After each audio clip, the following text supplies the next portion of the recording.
Kingdoms rise within this tabletop dust. In strategy and chaos we place our trust. The generals lean with a calculating stare. Hands of fate guide moves with a flare. Tiny hills climb where valleys fall steep.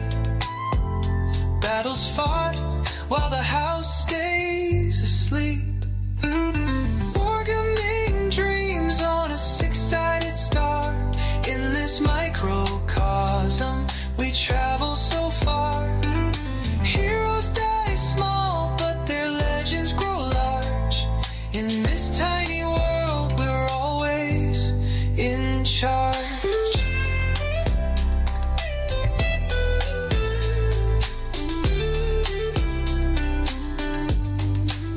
Painted commanders in coats of bold hue patrol the terrain in colors so true.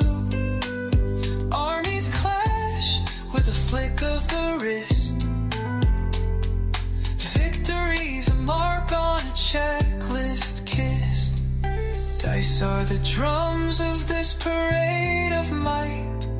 The board is the map glowing soft through the night. Imagination ignites where the pieces collide. A universe unfolds we cannot hide. 100 battles fought in one single room. Victories blazing, entropy and gloom. Armies may fade, but spirits don't rest. In the heat of this game, we earners of trust.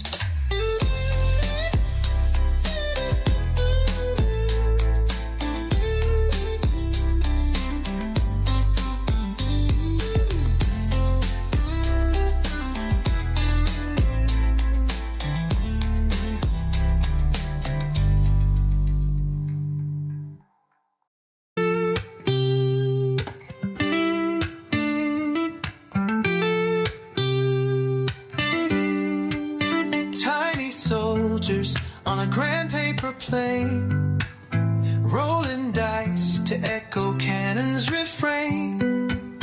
Kingdoms rise within this tabletop dust.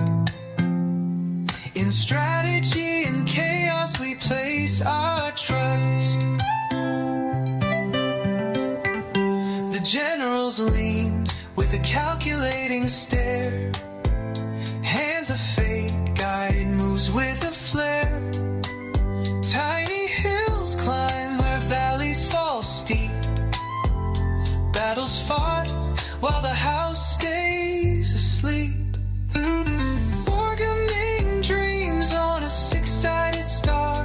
In this microcosm we travel so far.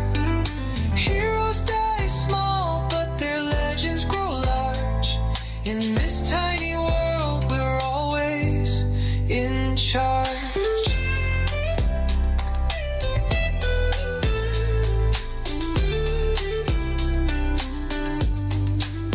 Painted commanders in coats of bold hue patrol the terrain in colors so true. Armies clash. All right, hello again, everybody. This is Derek, and I'm coming back at you with another wargaming and miniature video. In today's video, what I'm going to be doing is I'm going to be putting these little big men shield transfers, or decals, if you will, onto their shield, my Roman legions shields, right? Okay. Now I've got the camera like zoomed in so that maybe you can see exactly what I'm doing, but with this light I've got over here to my right is like at the perfect angle to hit the reflective plastic that's on this and ricochet right up into the camera. So you see glare, basically, right? I need some kind of like a glare shield or something so you can see what's going on. But as I work it, my hands will be around it and you'll see what's going on. Okay, we're going to need, not only are we going to need the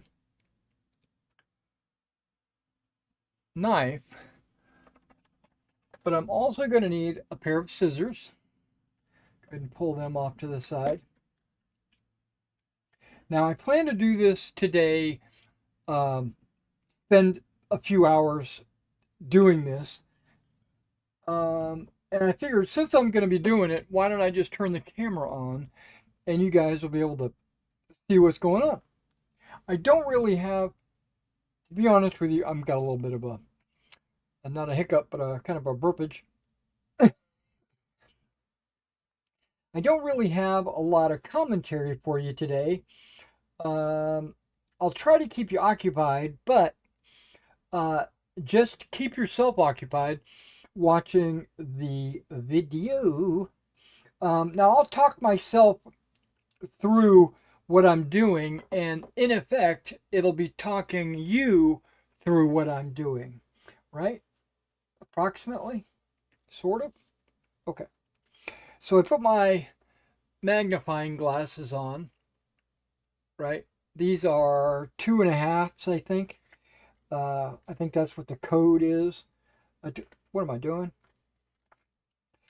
You can wear these with your reading glasses. It'll just enhance the magnification even more. It's like double mag. But I find that I don't need my reading glasses while I'm doing intricate work. When my face is about this far apart, you can't see it. Maybe on this camera you can. When I'm looking at painting a model or something like that, I'm usually about this far, and these glasses work perfectly well for that. But if I'm going to put these down on the table and I'm up here, which is about 18 inches away, it still becomes a little blurry.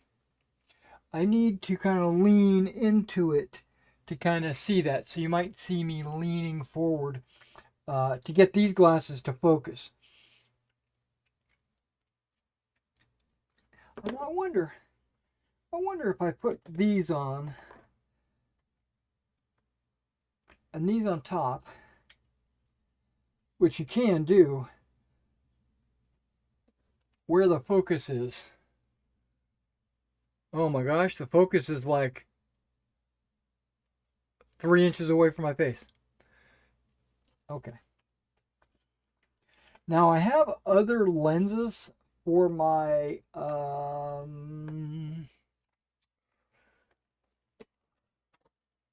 we're doing it live. We're experimenting live. I've got other lenses that came with these glasses. I'm going to probably take one that's a little less magnified so that it'll be farther away.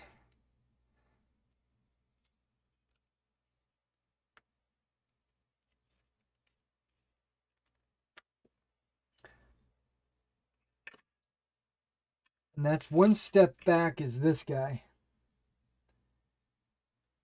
This is a 2.5. What is this then?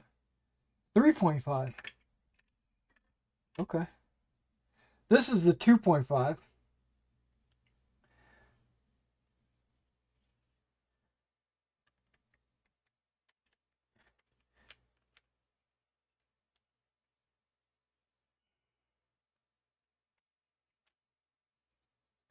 And it just snaps into the little slots.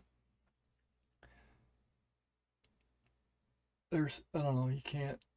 Yeah, it just snaps in. It's super easy. Okay, now if I take this off, and I put this on,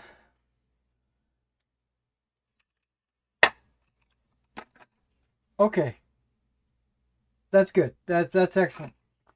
Now it's focused. I don't have to lean that far. I need to be about 12 inches away, which is good. Okay, so there's a two-step process for this. These are, all these decals are two-piece decals. One goes on the left side of the spine and one goes on the right side of the spine.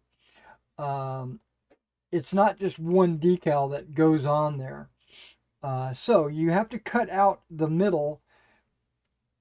And so what I've decided I'm going to do is cut the middle out while it's still on this sheet, and then to make it easy for me to manipulate. And then once I've cut the middle out, then I can go in and start cutting the shields off of the sheet, and the middle will already be gone. Okay.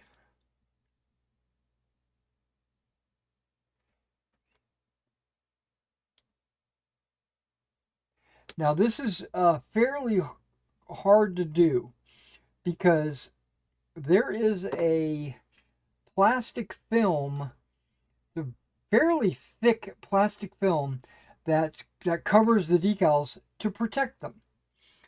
And I don't want to peel that off until I'm ready to place the decal on the model. So what I'm doing now is cutting through that protective film.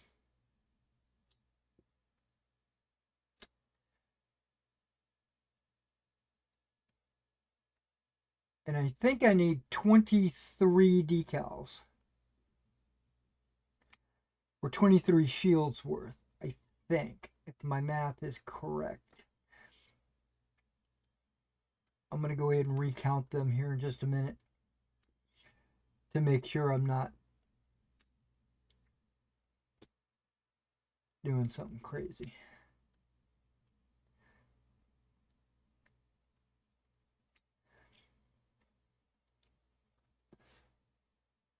Eight, 16, 22, 23. Yep, 23.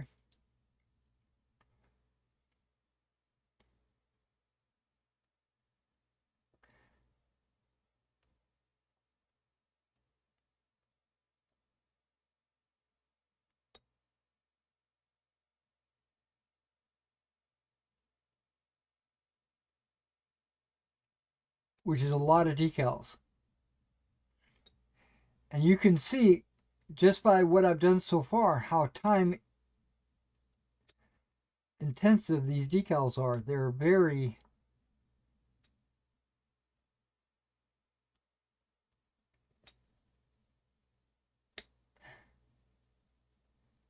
they're not just like slip and slides, you know, where you soak them in water and slide them off the decal sheet onto the model. These aren't done that way.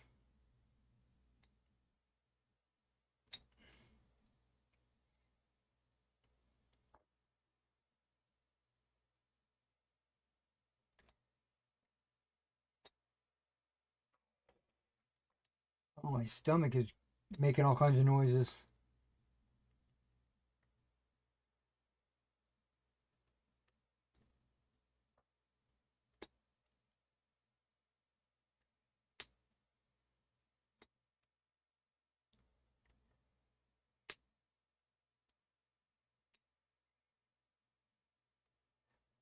I had breakfast about 2 hours ago.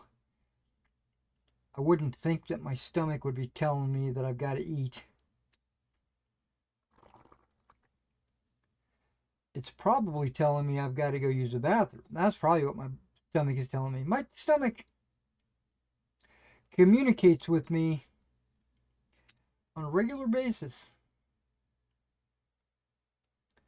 I do have a medical condition that causes me to use the bathroom more often than not. Okay, that's what's going to happen. I'm going to go use the bathroom and I will be right back. Bear with me, guys. I'm sorry. It's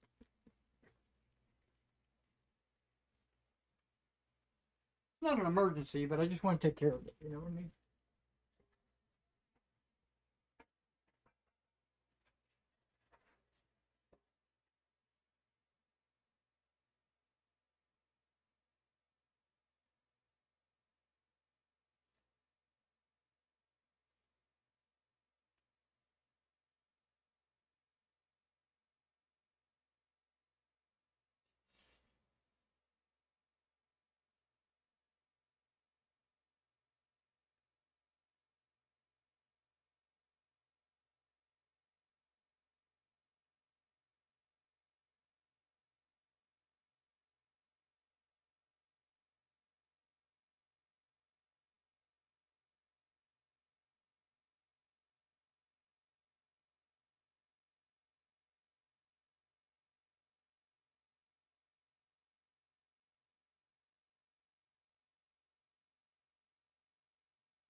Sorry if I lost any of you. I'm impatient on your part to wait for me to come back, which I understand. Just sitting there staring at decals on a table. I'm going to take some meds.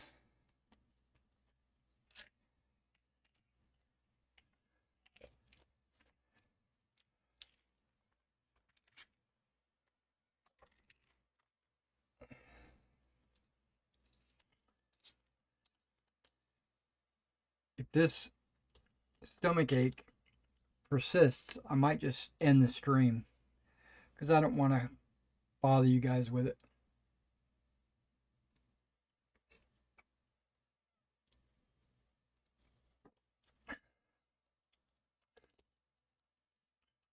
A wonderful Sunday. I hear people outside mowing their lawns and stuff like that. I don't know if that's coming across, if you hear that on my microphone, because I've done a couple of things to the audio, trying to improve my audio. I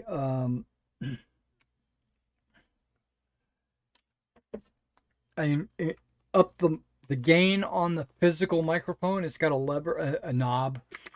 It's got a knob on the microphone itself. I turned that up about 25% actually, from 50 to 75.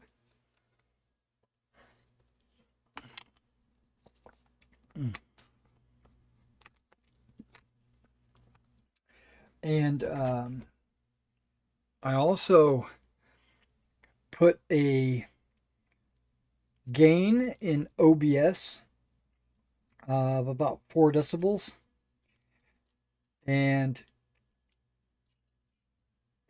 I took the recording volume in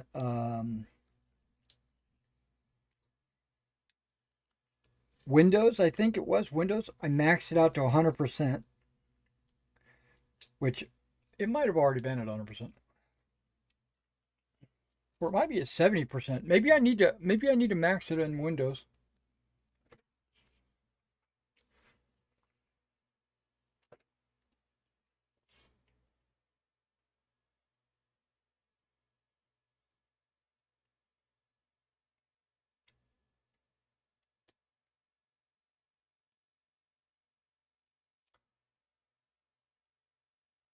Lost track of where it was.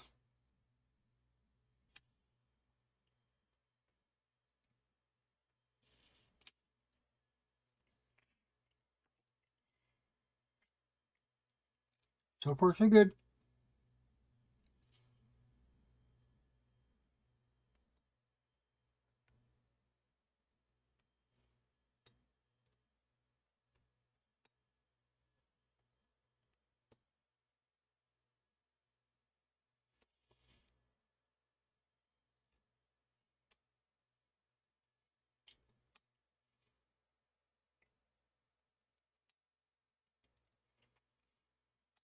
Let's talk about decals a little bit.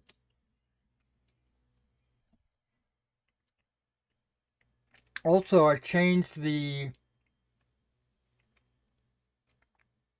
input layout of the microphone itself.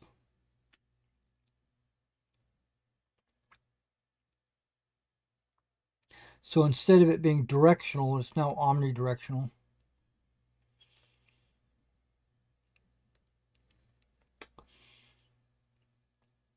And I noticed that as soon as I put it on omnidirectional,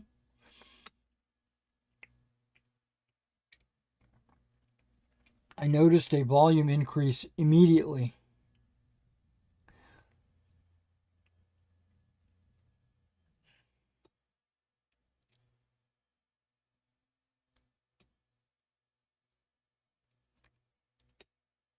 I'll go back and listen to this stream just to see if it sounds good or not.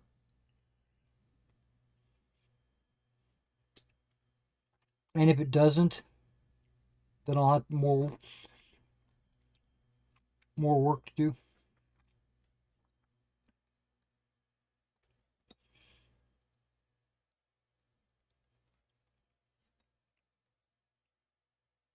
Now, if you've been following the channel, you know that I talk about anything during these live streams. And one of the things, I'm chewing on something, so it's hard for me to talk because I'm afraid it's going to fall out of my mouth because I'm leaning over the way I am.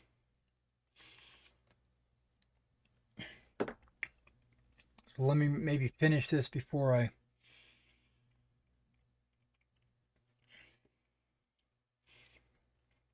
try to make the statement I'm about to make.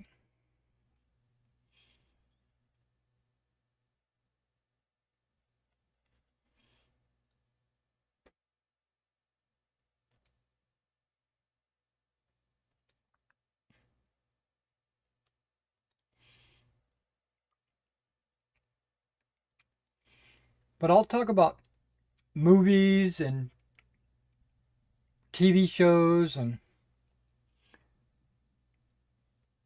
stuff like that. I'll talk about all of that on stream.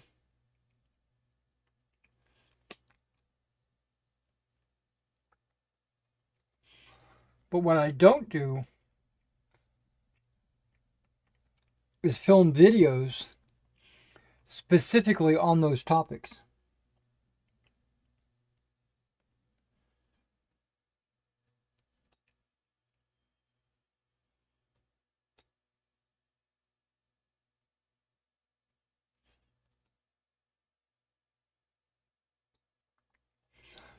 Like, I don't have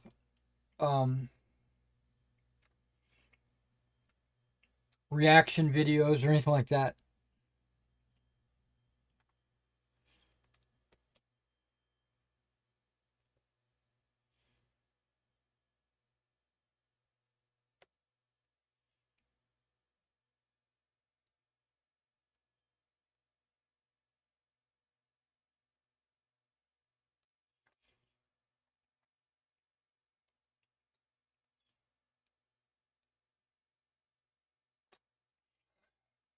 But there's this one trailer I just watched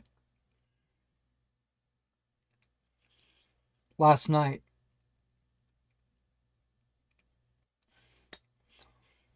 And it's probably the first one ever that's made me really debate whether or not I wanted to do a trailer reaction.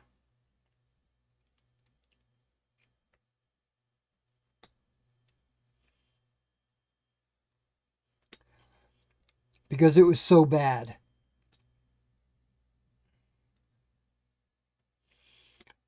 And not because it's bad, because if it's bad, I could just walk away and say, oh, that movie's just horrible. But I watch a lot of other trailer reaction channels. And so far, they all say how great it is.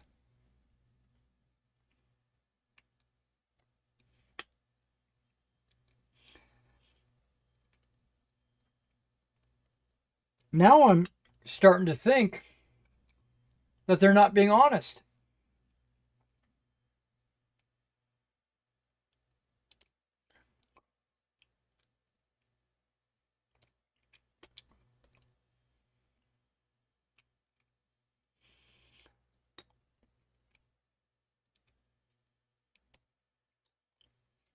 Either they're being paid to give a positive take on a video, or they're afraid they're going to lose their status with that company.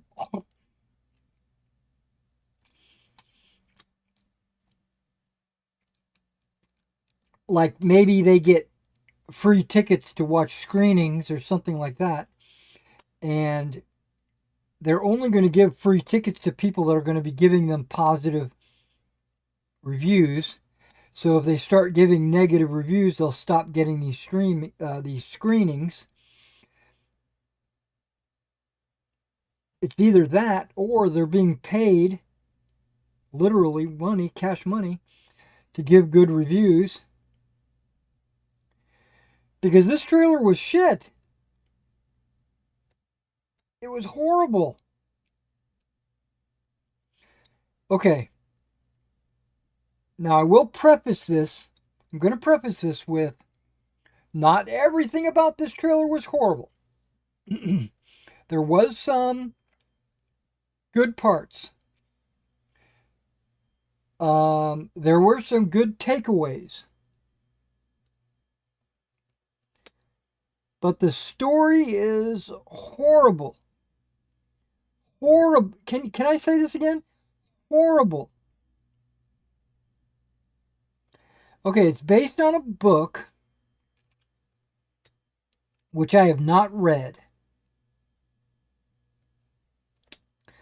So the movie might be exactly like the book. Might be. It might have taken liberties. Could be. But those are irrelevant. I don't care about the book when I'm talking about a video trailer. When I'm talking about a movie trailer, I want it to let me know what the movie's about.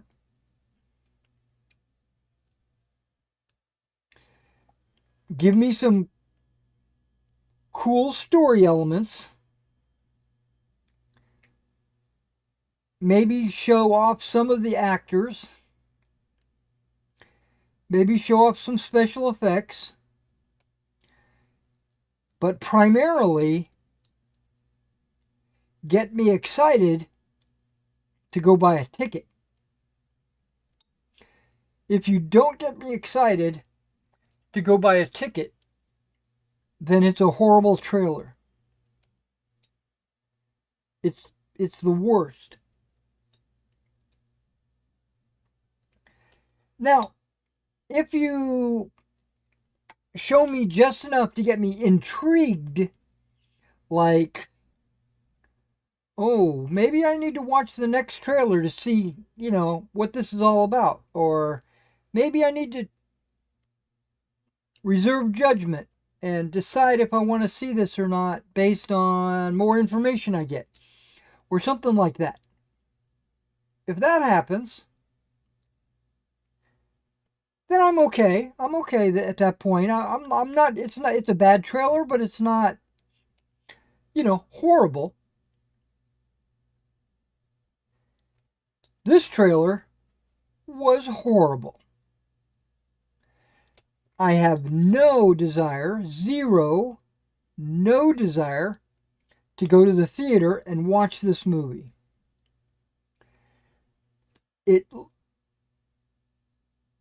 For one thing, it had a horrible story.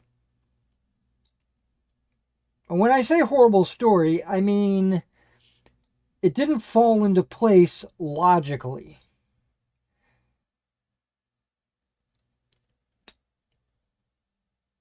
I could probably say the same thing about Interstellar. But Interstellar, even though it wasn't a very good story, how do I say that? It was a great story. It didn't come across as being a very good story. But then once you watch the entire movie, you're like, oh, okay, I get it now. It's a really good story. It's like one of those you had to wait till the last chapter to make your decision.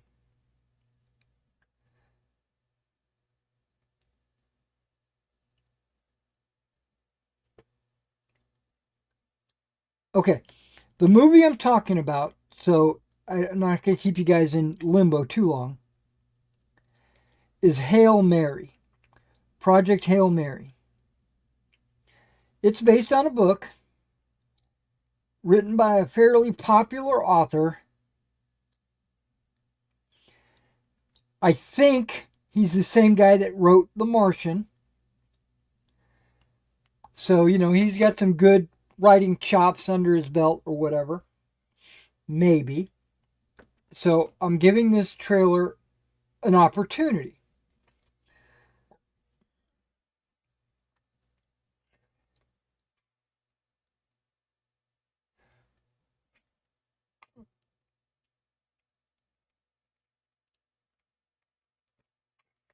Now, remember, I did not read the book. So, I'm basing everything about this trailer on 100% the trailer's merits itself. I'm not bringing in any bias.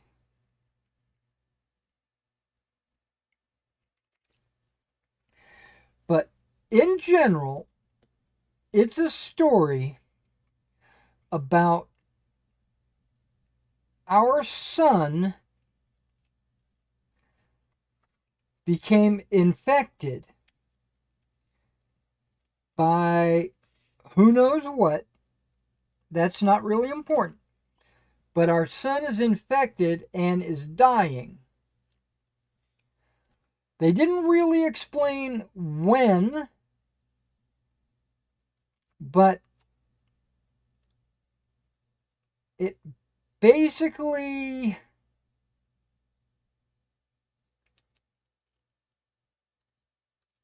we're getting the impression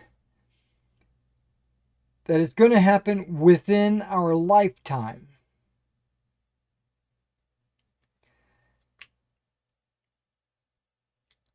Because of what they say to this scientist. They say, you'll be dead along with everyone else.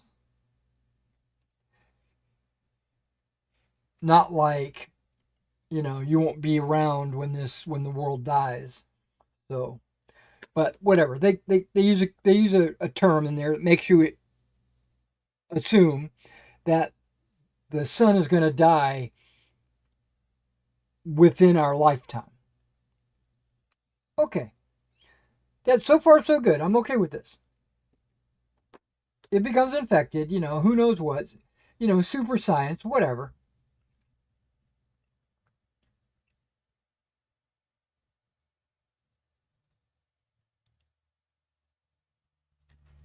Okay, I gotta pay attention to what I'm doing here.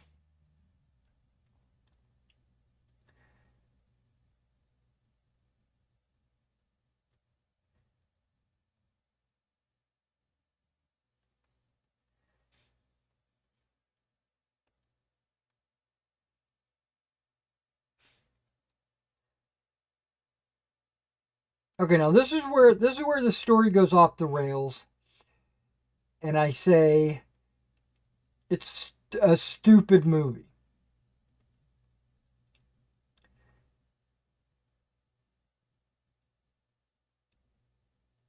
They go out and they find this high school science teacher, and they tell him he's the only one in the entire world that can save the world.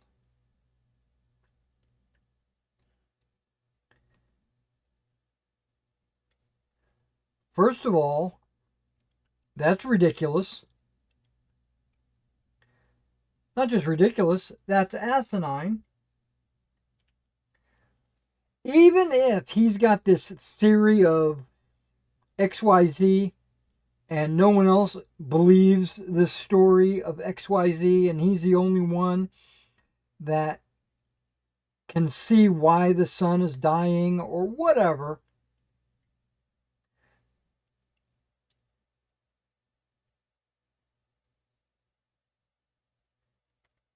there's nothing saying, well, first of all, the leader of this group, Greenpeace or whoever they are,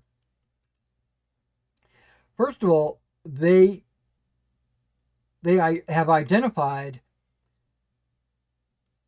that our sun is poisoned. And they've also identified that all of the neighboring stars, and they show on the screen about 100 of them, are also poisoned.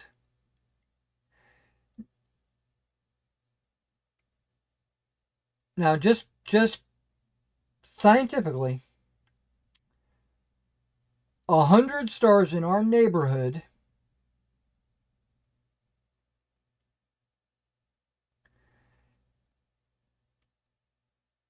is a long ways away.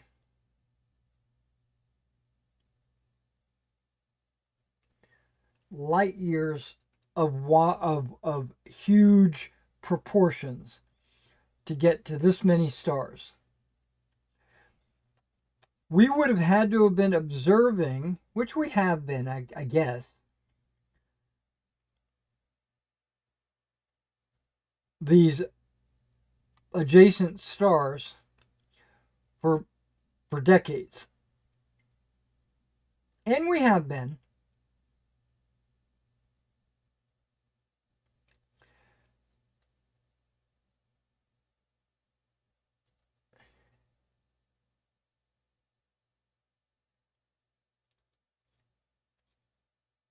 So I'm okay with them identifying all these additional stars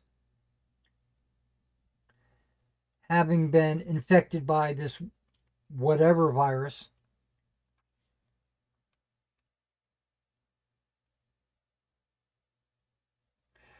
Except for one star.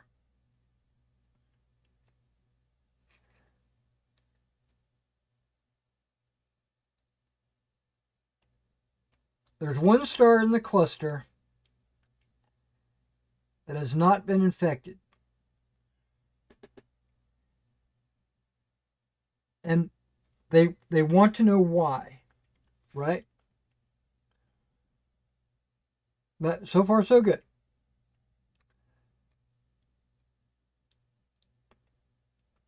To find out why, they built a ship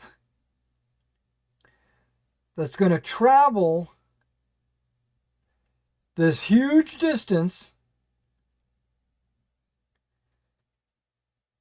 to this other star that's not infected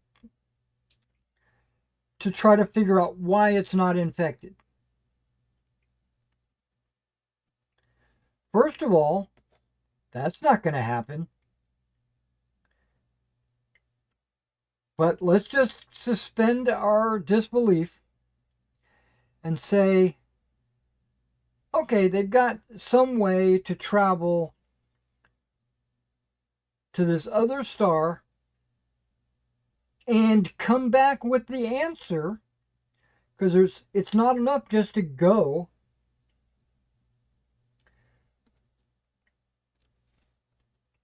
And not only come back with the answer, but come back within our lifetime so that we can save our star or disinfect it or whatever is going on.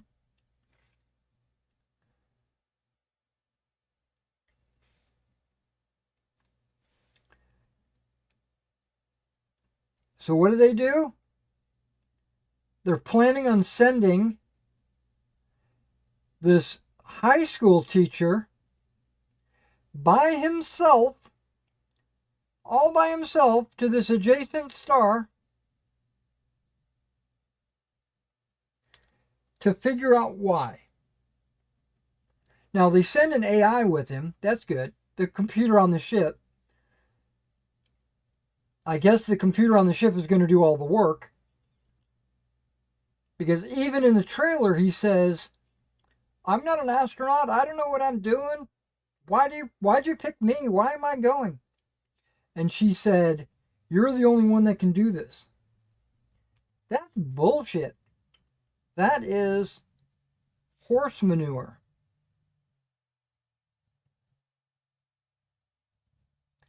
First of all, why not send a team? Maybe people trained in being astronauts. Maybe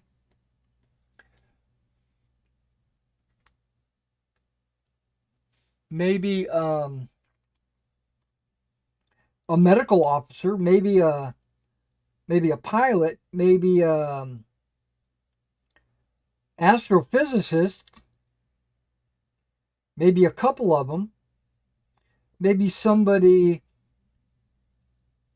um, skilled in biochemistry, maybe someone skilled in basically a bunch of different fields. Send a team of maybe, I don't know, I'm just thinking about 6 or more. 6 to 10 is probably all you need to send. Not one. One guy.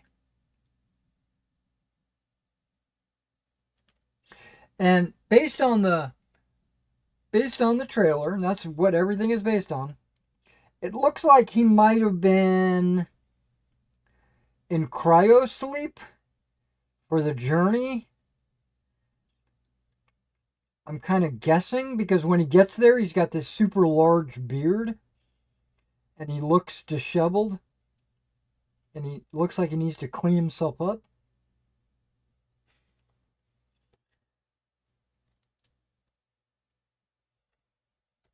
And that would be smart because of the distance to get there.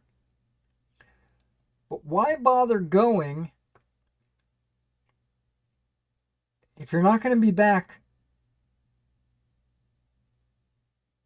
in time to save the world?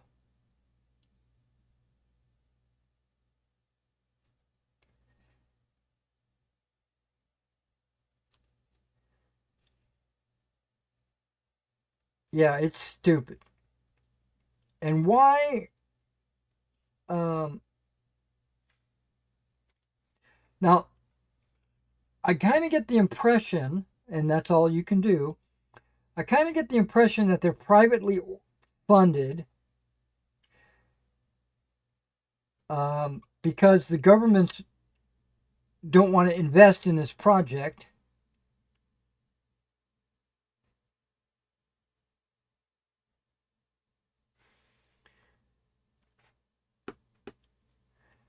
Which, if the science is real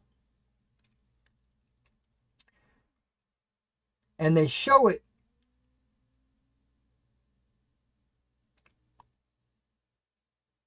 to the world scientists, there's going to be disbelief, I guess. They don't want to believe it. So the governments are like saying they're a bunch of crackpots. That's why they've got to do it on their own. Okay.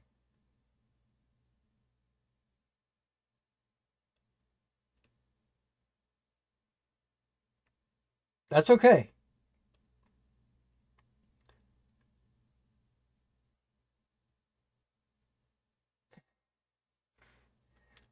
But they have a bunch of scientists in their organization because they're having like meetings and stuff and they're talking about the results and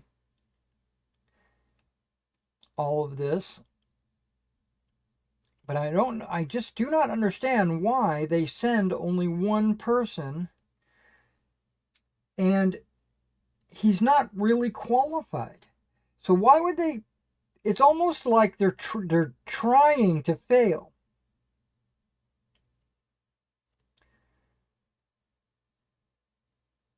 And then of course he goes, he gets there, and then he meets an alien. That's cool. And I don't really care what the alien looks like or how he functions or, as the author was saying in a different video, that he worked out his biology and everything. I really don't care about any of that. But it's cool that he meets this alien, befriends him.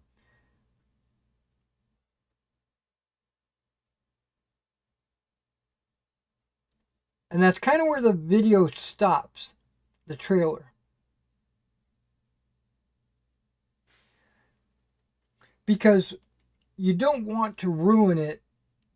You don't want to ruin the video by saying he comes back and saves the world.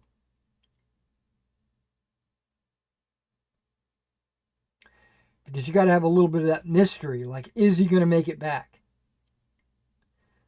Is this alien going to be hostile or his friend or help him get back, or you know, what kind of problems are going to arise that he's not going to be able to deal with because he's not an astronaut?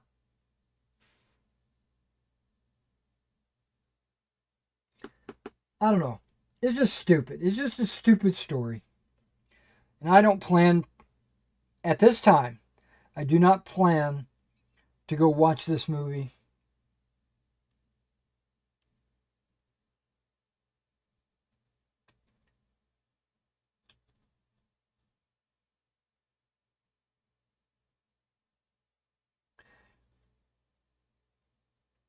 I love the concept of the movie. I think it's pretty cool, or the story. You know, where the sun's infected and you got to go figure out what's going on. And there's only one star out there that isn't infected. So we want to try to figure out why. Like, what's so special about this one star? Okay, that I get that far and I'm like, okay, that sounds really good. But then the rest of it is all just crap.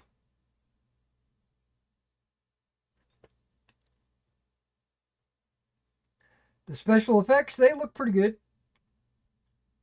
Nothing to write home about. You know, could be AI generated stuff. But it looked okay. It looked alright.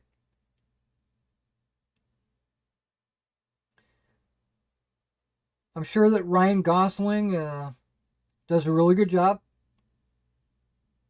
acting.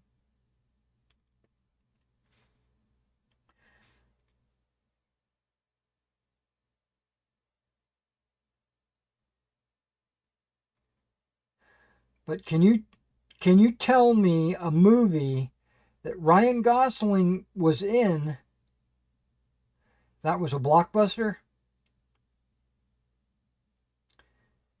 That was a must go see?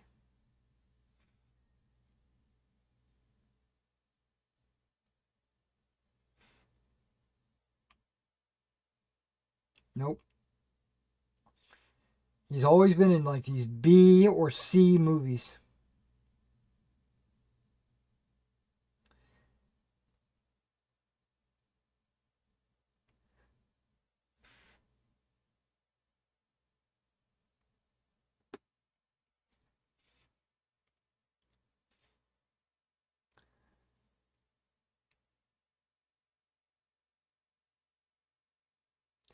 Alright, that's enough ranting on that video.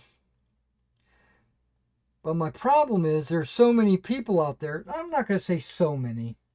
I think I watched 3 that said, "Oh, I saw this trailer and it is so good. I can't believe, it's everything I wanted it to be.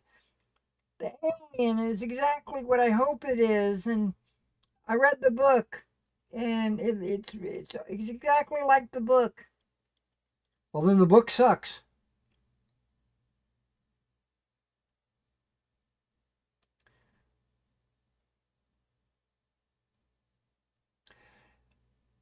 I have a feel. I have a feeling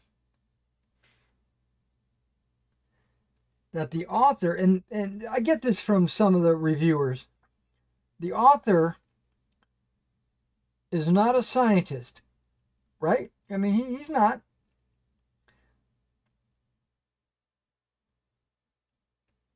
But they said he did so much research to figure, to do all this for this video. He didn't just make this stuff up.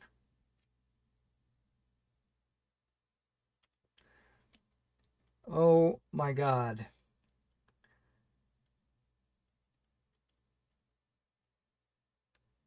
He made this shit up. Whether he claims to do research or not,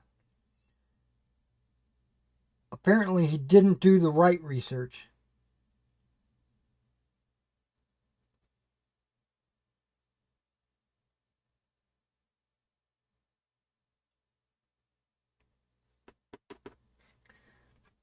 Now, one guy reviewed it and said, it looks like it could be a fun movie. I don't know. It's going to be kind of... It could be a hit or it could be a flop. And I was like, well, that's not a review.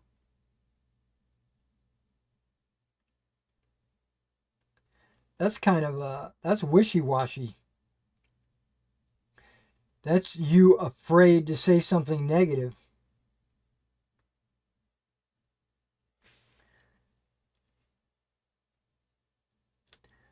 You know, my team, they could win or they could lose.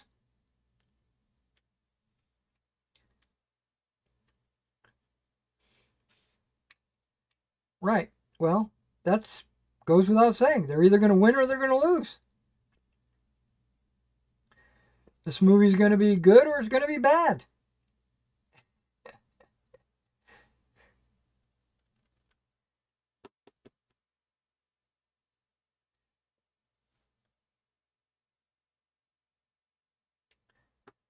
Speaking of which,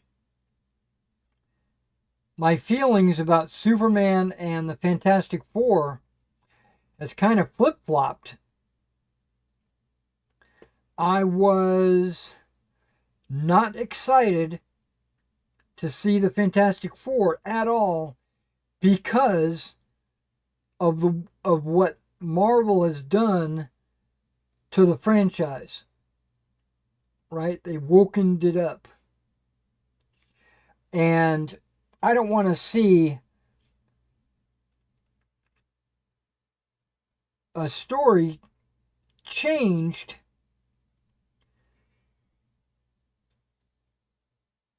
just to check some boxes. Now, if there's a legitimate reason to change a story, or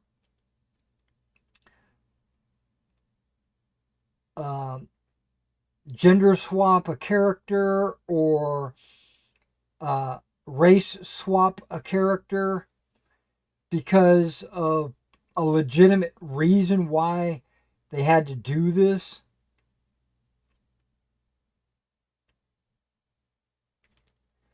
then I can say okay. But when you do it just to check a box, that's what Marvel's been doing for the last 5 or 6 years. And ever since Endgame, basically. And so I've kind of got tired of it. I really have. It's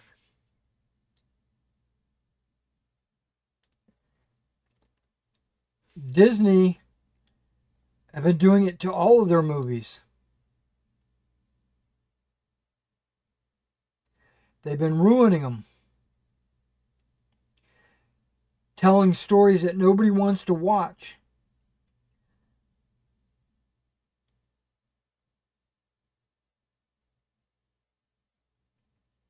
Forcing their agenda on little kids.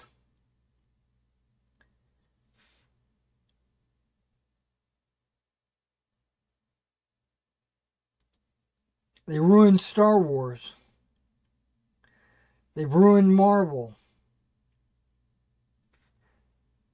So I've decided that at the time, I was like, well, Fantastic Four, it's going to be horrible. And then I watched a couple of trailers and I was like, yep, it's going to be horrible. They've done it again. And then I saw the Superman trailer and I was like, oh, this is going to be good. This is going to be outstanding. I'm going to watch Superman.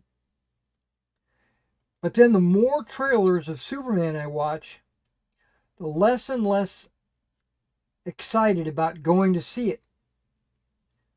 I'm like, yeah, okay, he's okay, it's good, but there's problems with it.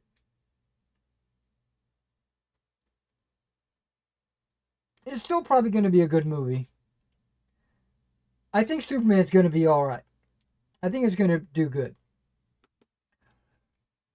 And then the Fantastic Four, I'm like, the more they show, I'm like, oh, this might be a good movie. And then I'm thinking, oh, this is pretty interesting. I'm happy to see that the parts they showed originally might be the only parts that were woked up. And they didn't like entirely wokeify the whole movie. So I'm like, oh, okay. But then again, I am only watching a trailer.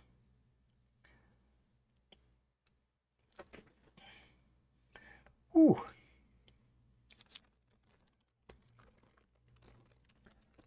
All right, so I've got these guys cut out into their little ovals.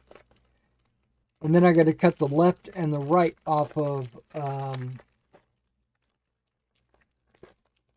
got to split them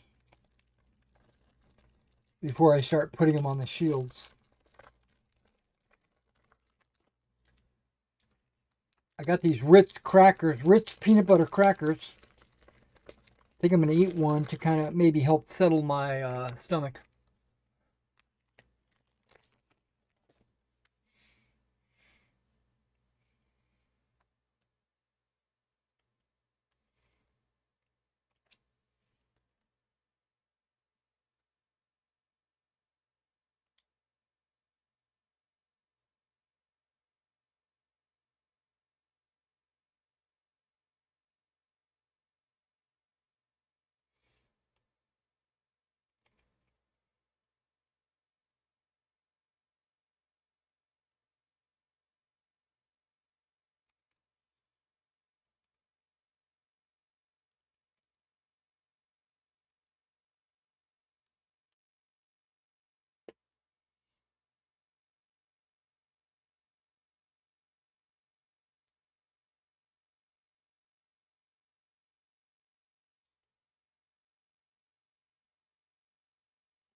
Okay, that cracker's gone. Almost 99% of it. Mm.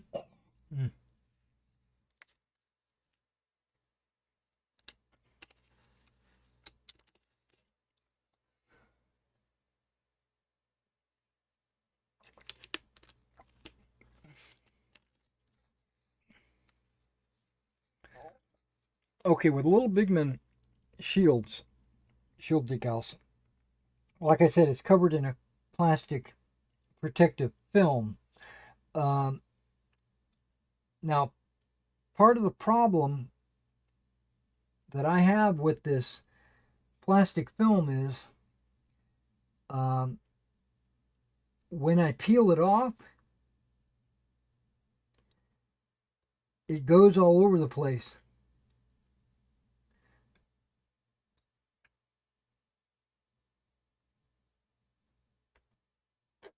When you have 23 of them to do, you get this, like I can see there's a little piece of plastic right there. There's going to be plastic everywhere. And with static electricity, the way it is, in the past I have found these plastic shield decal covers all over the house because like they'll stick to my pants or whatever.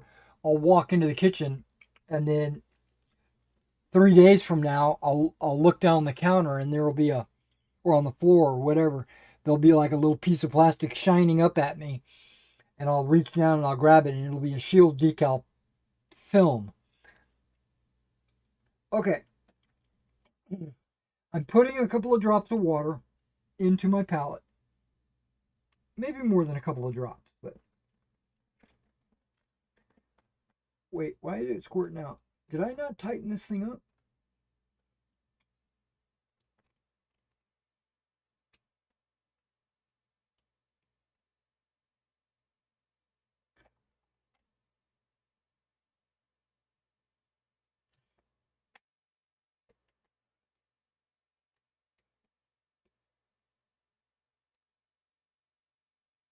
Okay.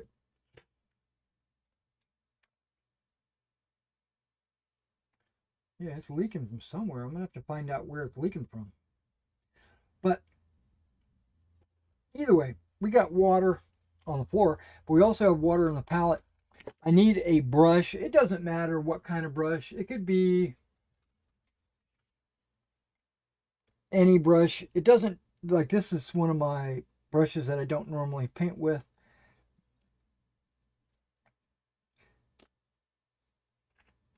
Which also reminds me, I got to get my decal set out, and I'm going to use a different brush for decal set.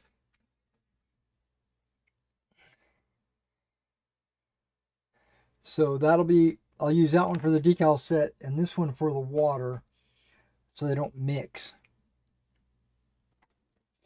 And then what I do, now luckily there's no top or bottom of these shield decals. I could probably cut them all out and then just use 2 on every shield. But, oh wait, I need a clean napkin or a paper towel. Got me a clean paper towel so that if I need to, I can suck up any extra water. But as you can see right now, I don't know if you can see this, but there's a clear plastic film that you got to take off of the shield decal. It's very fiddly. You can see how small it is. There goes the shield decal. Now what I try to do is get it into the garbage can. Sometimes it goes where it wants to go. Yeah, see, it stuck to my finger. It did not fall into the garbage can.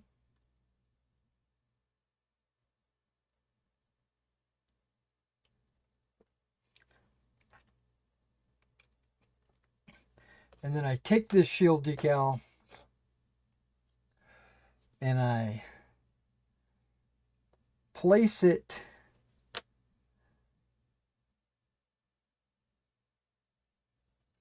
with care,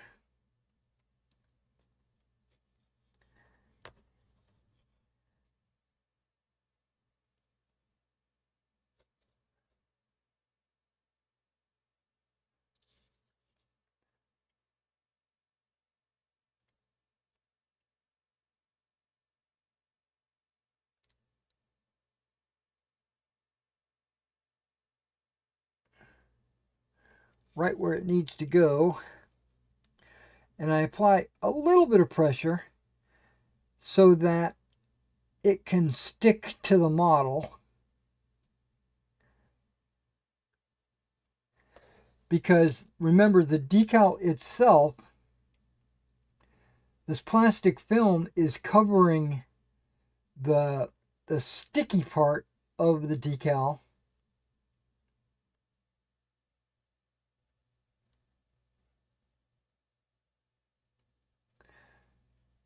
So by peeling off this film, now the decal is sticky.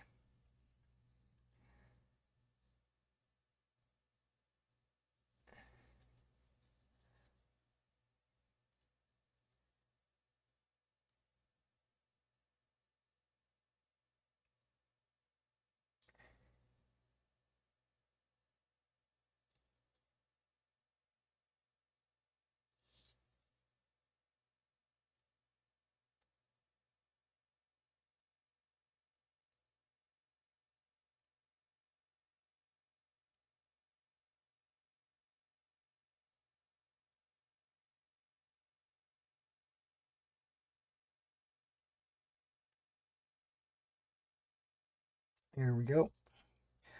Lined it up, press it down.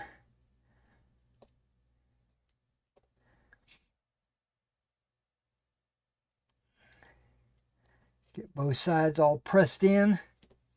Okay, now I could just leave that like that, do all my shields, and then come back with the next step.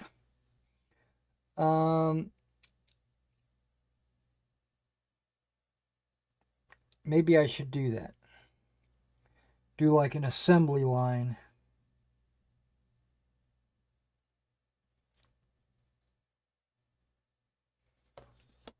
Yep, let's do that.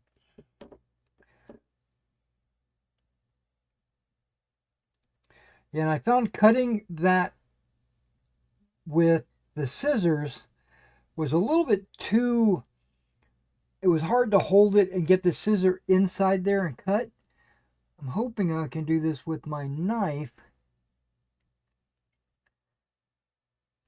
Maybe easier.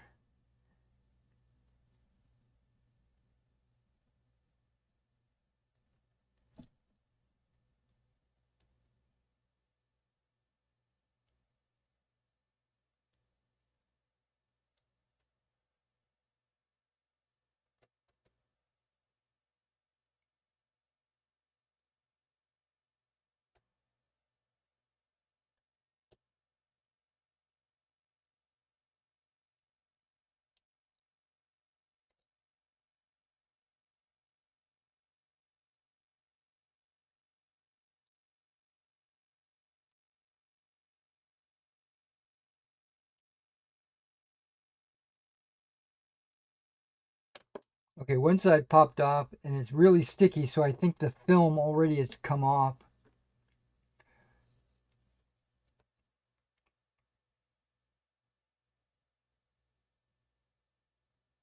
Okay, where'd it go? Ah.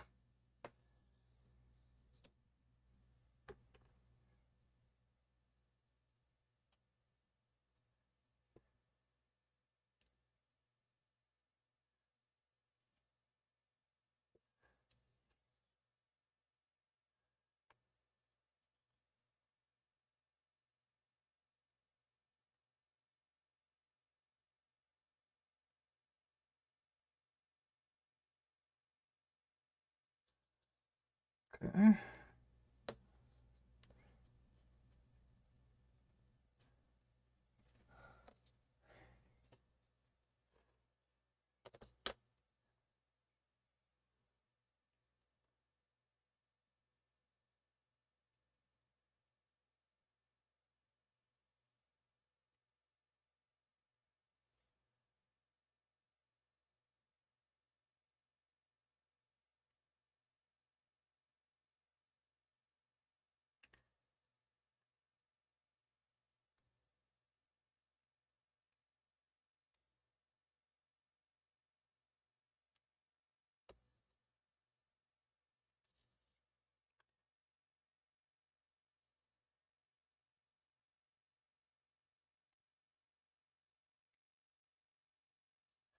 Not sure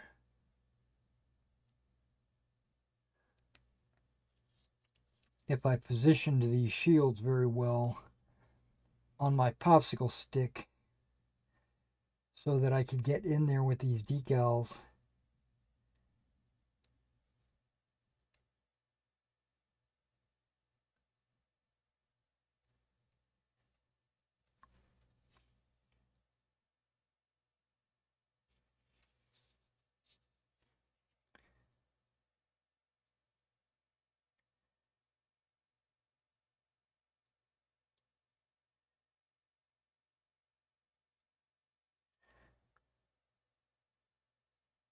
Okay, that's two.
Now I do plan to put a little bit of paint on the shield over the spine, because right now the spine is pure white, and these decals are kind of like an off-white, almost like an ancient white.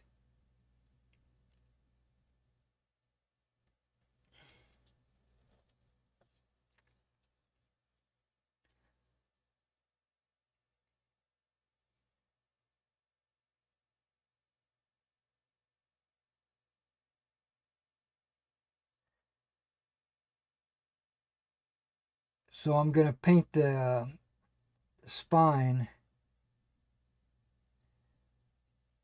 a white that's closer to what the decal is. Not an ivory, kind of like an ancient white.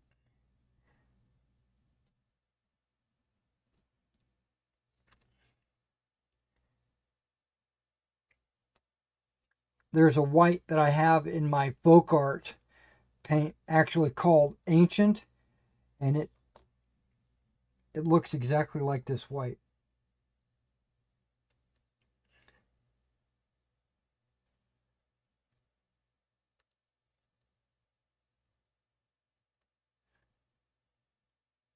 So I might just do that. Yep, there's a piece right there. Plastic.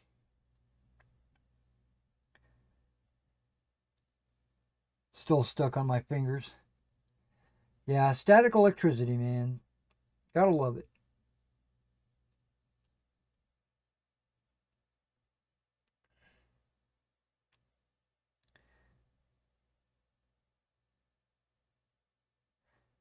I knew that putting these decals on was gonna be an all day affair.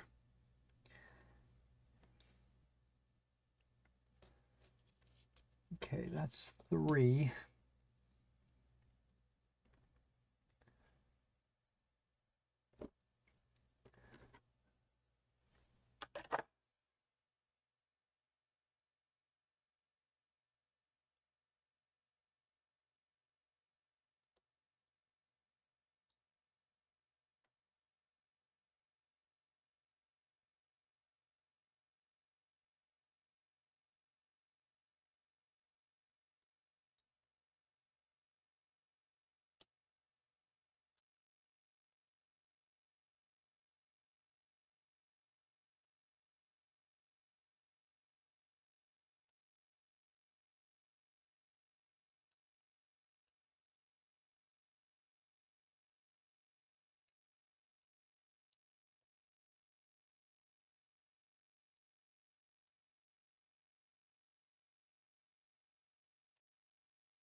This is, in fact, the most time-consuming part of this decal process.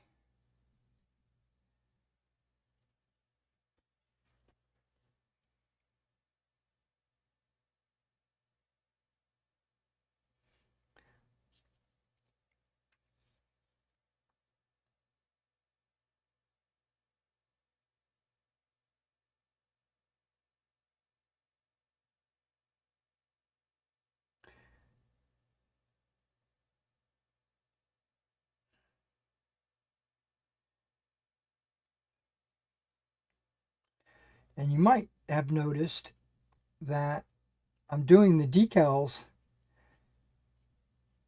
before I even paint the models.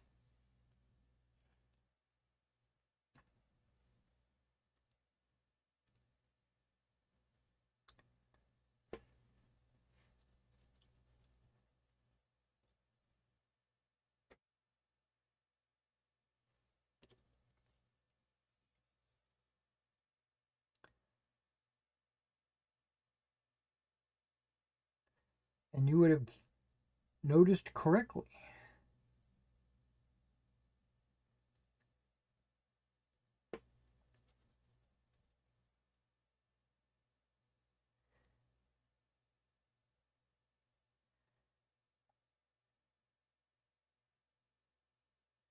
Yeah, the painting on the model is going to come at about the same time that I paint the shields, and it's all going to tie in nicely. Something that I do that, whoa, okay, maybe I shouldn't have pushed so hard on that. Okay, so that one's fine. Something that I do that impacts the shield and the decal is, like I said, I'm going to paint the rib. I'm also going to paint the boss like a bronze color. And I'm going to paint the outer ring um,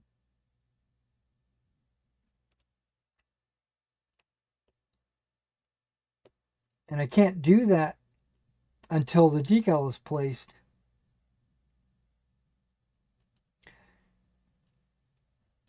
Partially because the decal has got to sit on top of white to so its colors will come through more accurately.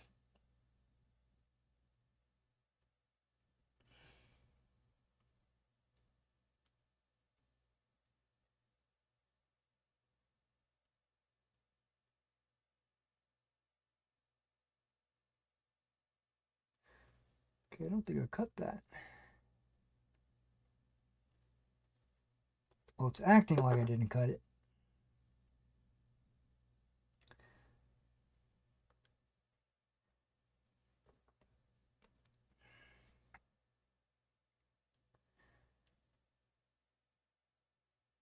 Okay, I'm going to cut all the way through. There we go, bitch. Bitch.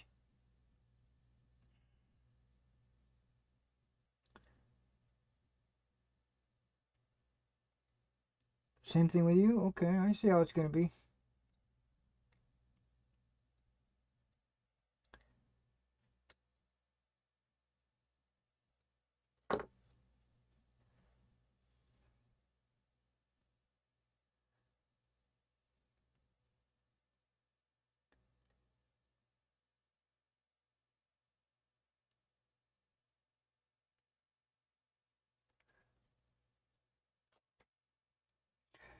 And by applying the decal first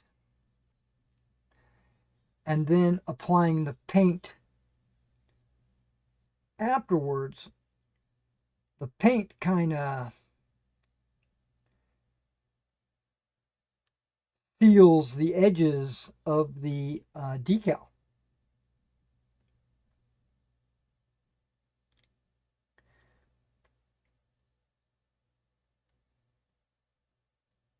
You know, because I paint right up to the edge of the decal, and you know, the paint basically just seals the edges.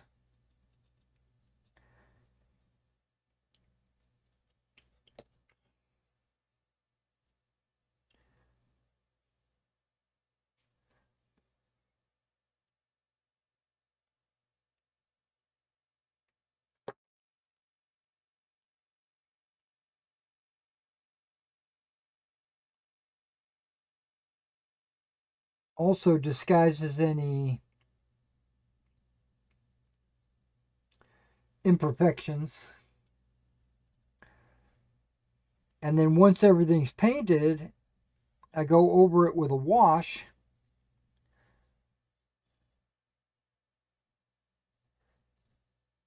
And the wash gets down in between the decal and the model.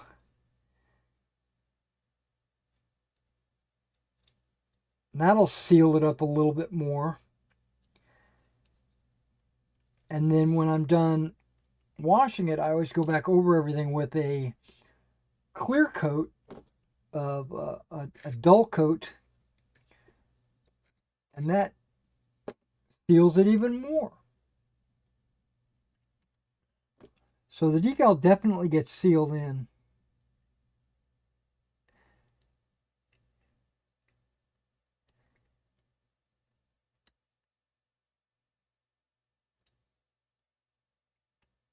But I have to do it before I go to paint. Now I could have painted the entire model and then did the decal later, and then I would have had to go back in and paint the shield after the fact, which I could do that because usually the shield is not needing to be painted at the same time the other parts of the unit is where the model is being painted. Specifically if it has its own unique color like this ancient white.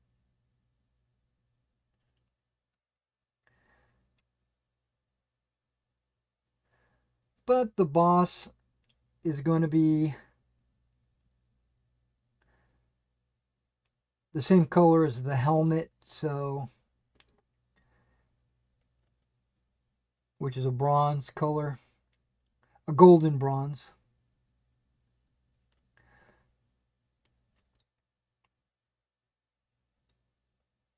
I like to use old gold.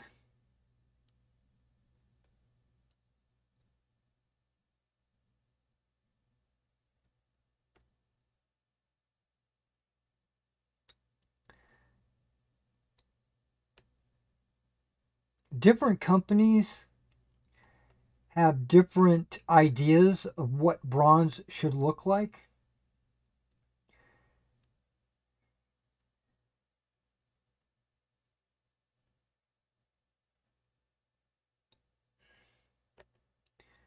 So just find the one that you like the best.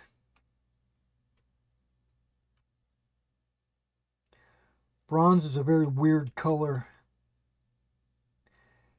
to simulate.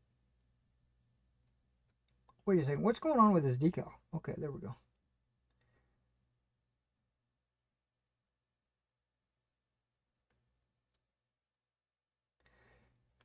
Because bronze gets a patina on it and it looks green or whatever.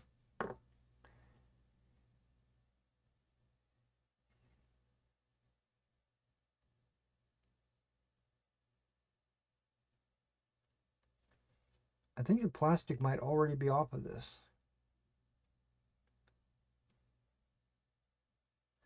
Yeah.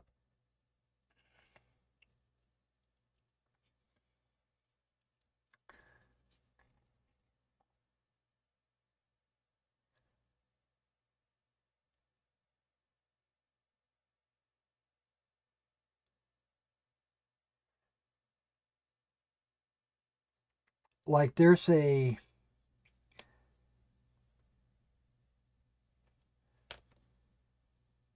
army painter bronze. It's called like weapon bronze or something like that. It is bronze. Don't get me wrong. It is bronze. It just doesn't look good on the model.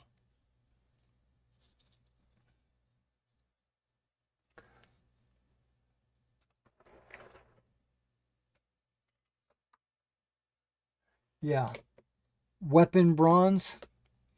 That's a horrible look.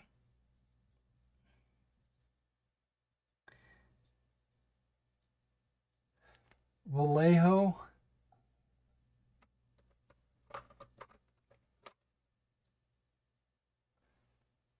Wait, that's brass. Hold on, what the heck?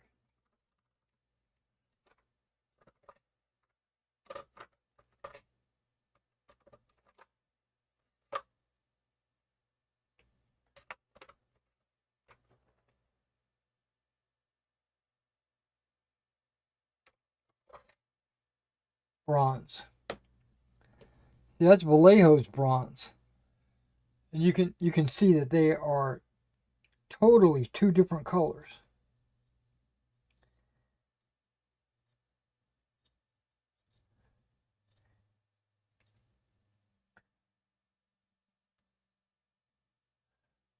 Um,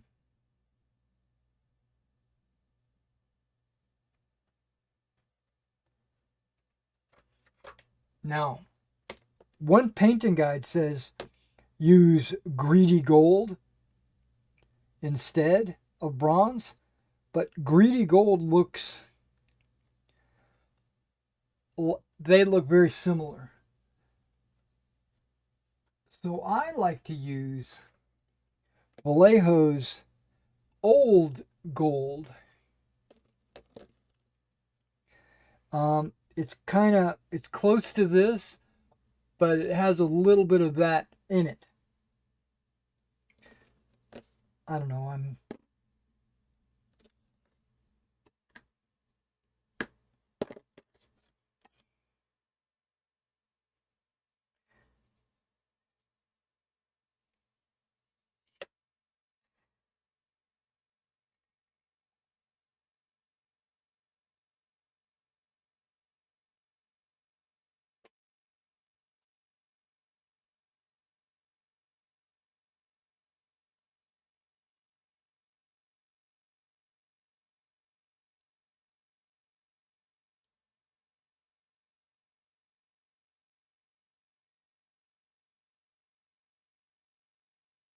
And I use that for a lot of like Roman helmets, Macedonians too, and Greeks. But I also use it for like artillery pieces, for bronze gun barrels.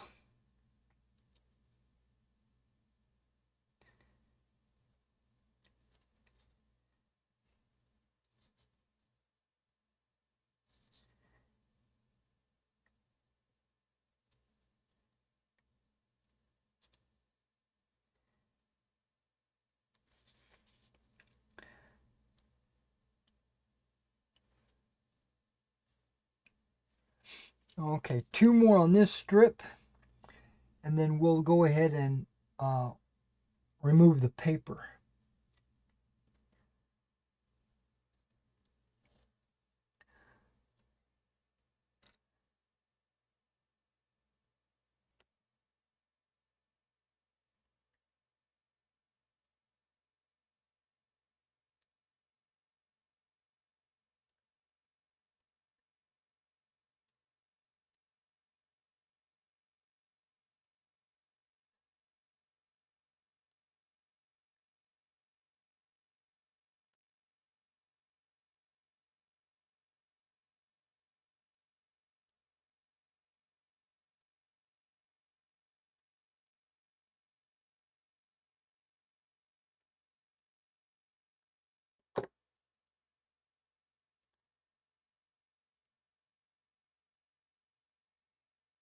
Now, I have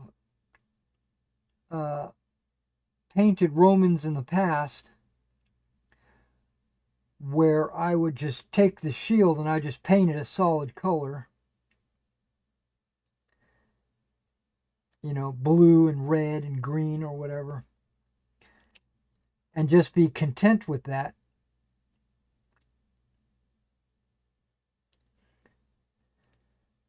But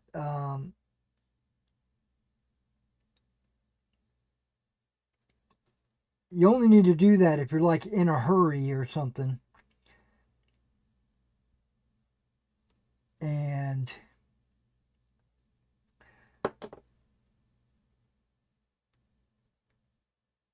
I'm definitely not in a hurry. You know, my philosophy on painting your own models is to not rush. Don't use speed paints. Don't cut corners. Take your time. Do it right.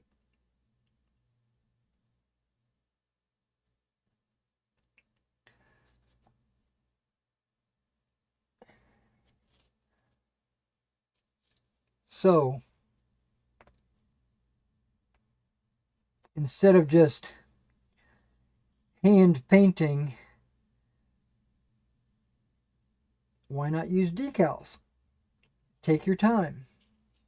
Do it right. Now, the reason why I would use a decal instead of painting is because everybody's going to be the same. You know, it's going to be consistent across the board.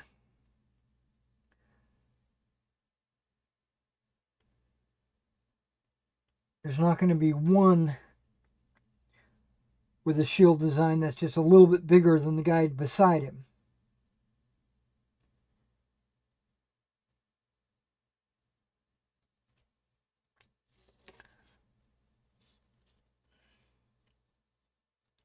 That's why I use decals. Not because I can't paint it on there. I can.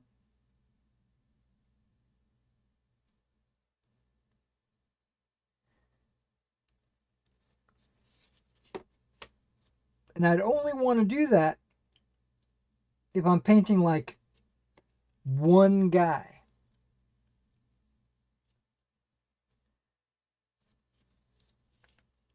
Who's not going to be compared to everyone else in his unit.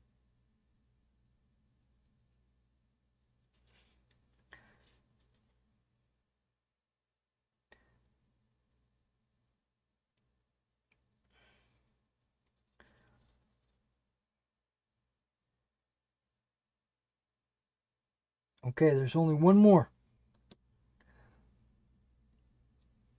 on this strip. I got more strips to do. See, look at that. There's more of that plastic sitting right there.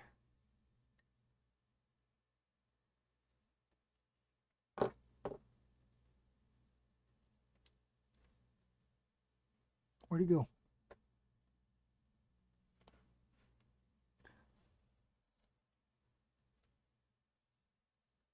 Okay, it disappeared. Which means it's probably on the floor somewhere.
And what's not coming apart over here? I don't get it.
This is the part I dread.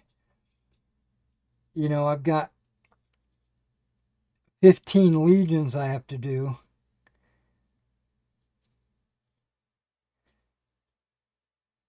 And this counts as 2 legions. Now I've already got 2 done. And then with these 2, I'll have 11 more to go.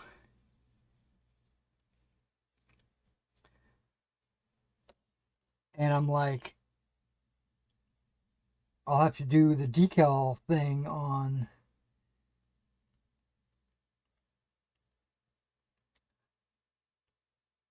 five or six more sets of these.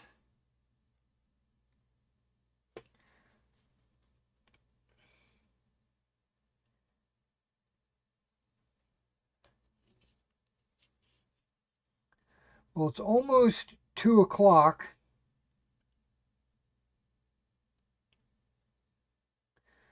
And I was planning on getting some lunch at 2 o'clock. Just so you know. So we'll finish this one strip. Then I'm going to get some lunch. And then after lunch, I plan to jump on again. But I'm planning on playing some Skyrim.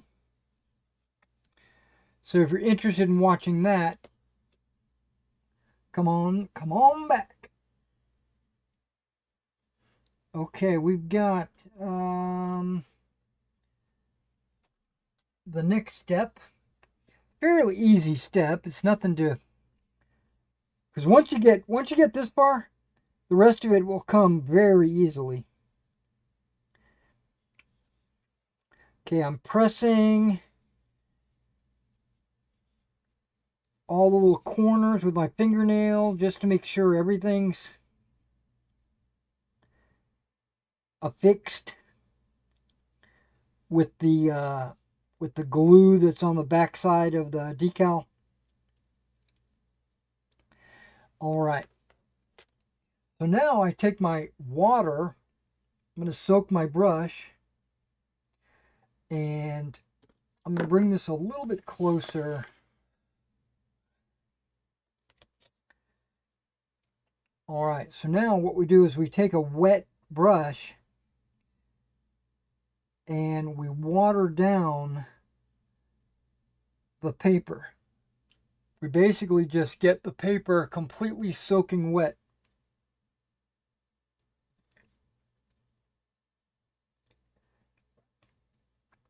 And we let the water soak in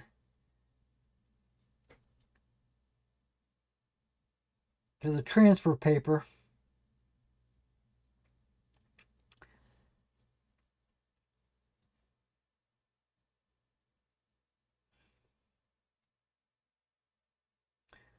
It's really important on domed shields like the Macedonians, or imperfections, like if you were to put decals on an engine block or something like that,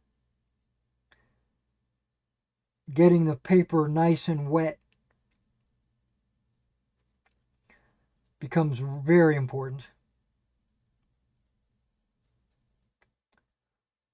On a flat shield, like a heater shield or a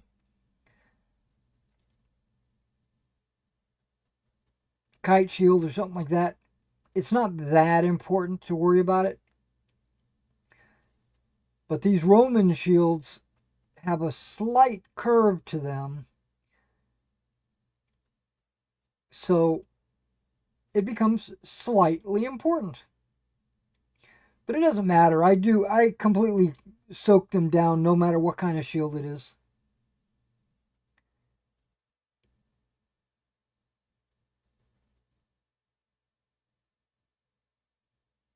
Okay, so every one of these should be completely soaked with water. It's absorbing it into the paper.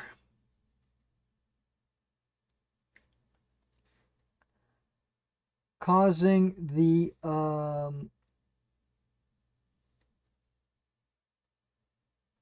paper to get really soft.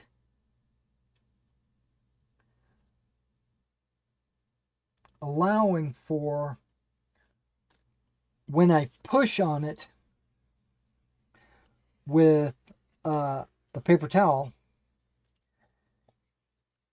it'll form fit even more. Sometimes it'll stick to the paper towel and come right off.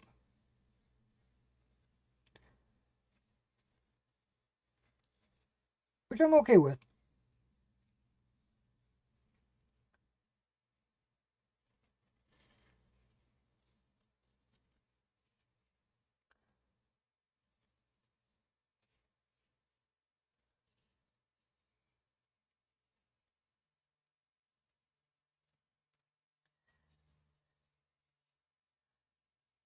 I put my finger behind the model that I'm pushing on to give it some support.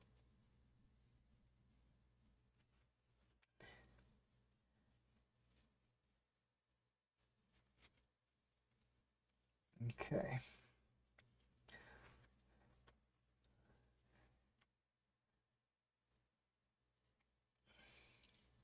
So now, using my wet brush,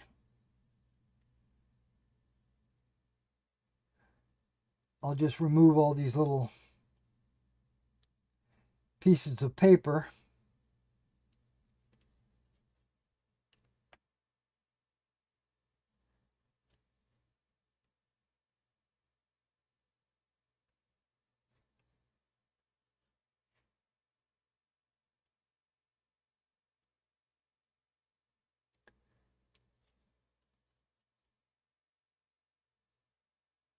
Like that one doesn't want to come off. So I'll just soak it down a little bit more.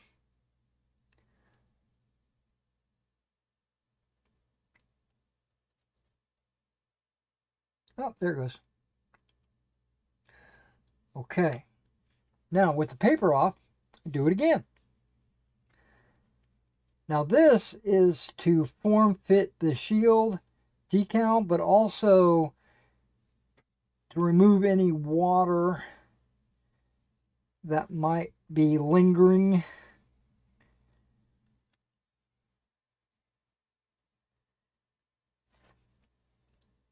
I push around on the edges of the shield, so if the decal is a little bit larger than the shield, it'll grip the sides.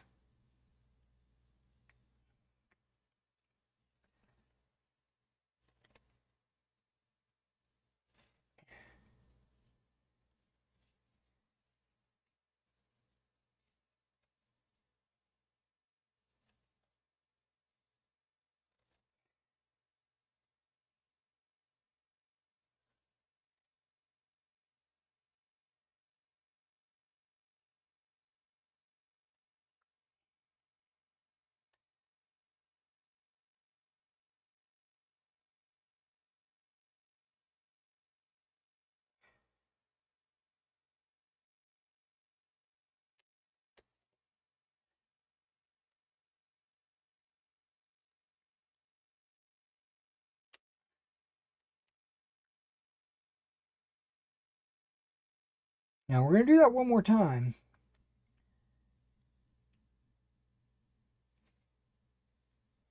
But not right now. What I'm going to do now is bring out my micro set, decal set, and I'm going to put it on all these decals.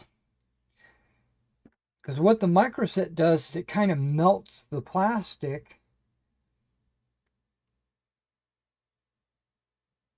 onto the shield.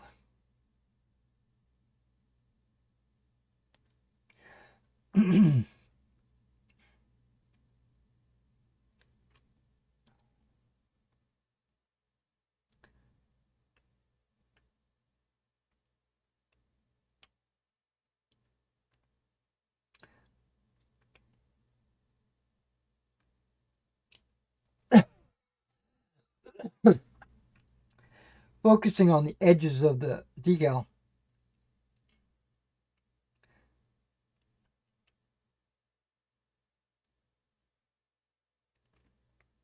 Where it folded around the edges.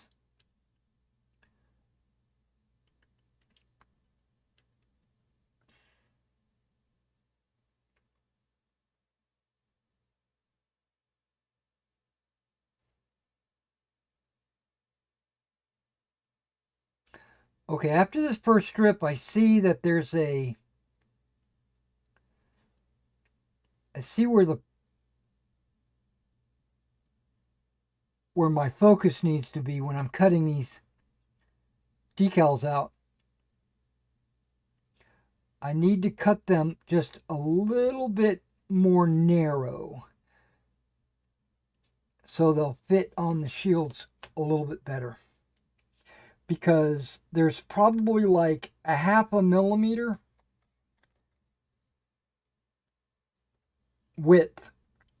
So it's a little bit extra on the sides that I had to fold in around the shield on both sides. The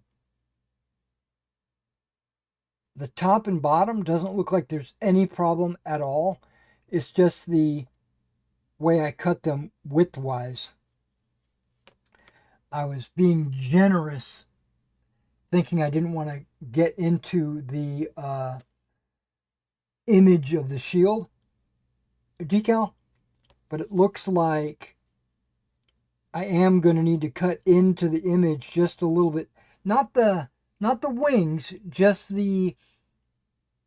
basically get rid of any of the extra white that I have on these decals. Basically cut them closer to the actual design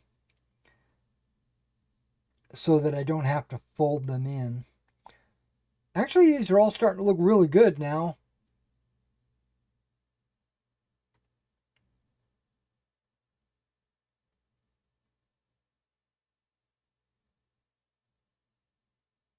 It looks like it's melted them really good.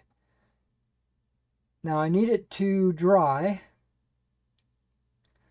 Now the focus is way off, so let me adjust the focus. Let me just turn on autofocus. That might be sufficient.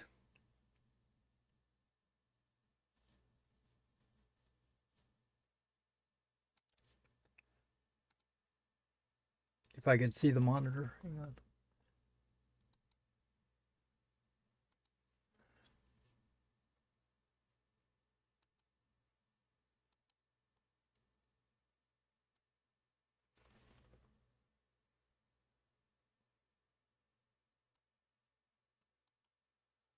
Okay, I turned on autofocus.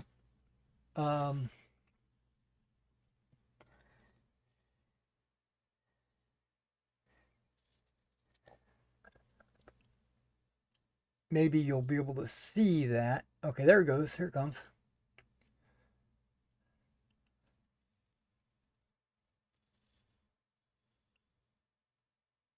Now, obviously, they're not done. Duh, right? Okay, I can't see the monitor with these glasses.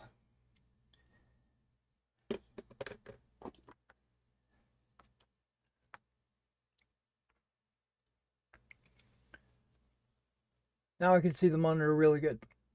Okay, the focus is coming in and out, so just bear with it. But and then if I did one of these numbers, you'd actually get lighting on it.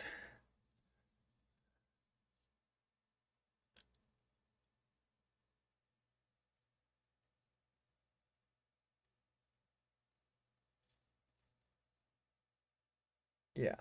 So you can see how the pure white behind the shield kind of stands out a little glaring to the old white or the ancient white. I'm going to have to dirty up the white a little bit along the spine. Um, but you can see it how I folded it over. Well, maybe you can't because it's the decal set really melted everything on.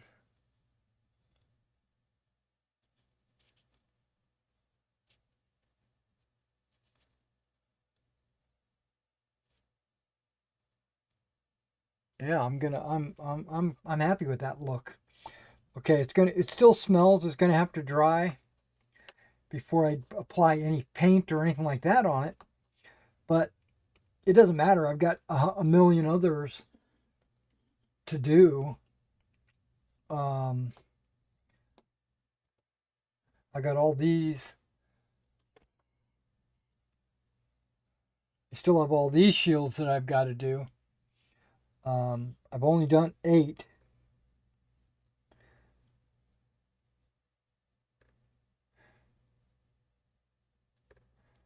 There's another 8. And then there's the 6. And then the last strip only has 1 shield on it.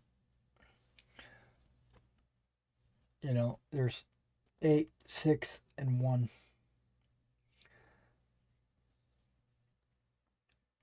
All right, well, I will continue to work on these.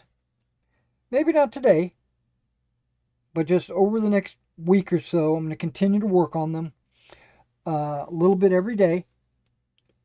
But I'm also working on a Prussian commission that I primed yesterday. So the primer's dry, so I can actually start painting on them. So I'll probably be doing that later today. Tomorrow I might actually paint some Prussians tomorrow on the live stream. Well, I'm gonna let you go. I'm gonna go eat, and then I'm gonna play some Skyrim when I'm done eating. So I'll catch you in the next one.